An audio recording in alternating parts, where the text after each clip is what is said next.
சிவக்கிரியா யோகம், இது நாங்கள் கேள்விப்படாத ஒரு விஷயம்.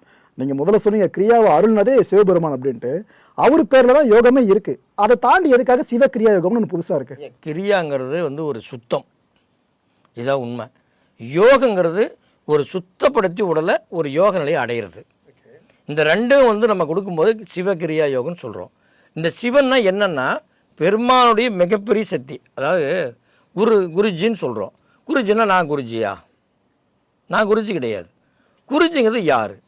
இந்த குருஜி எங்கேருந்து வந்தார்? இவருக்கு அப்படி எப்படி அந்த ஒரு பேர் வந்துச்சு?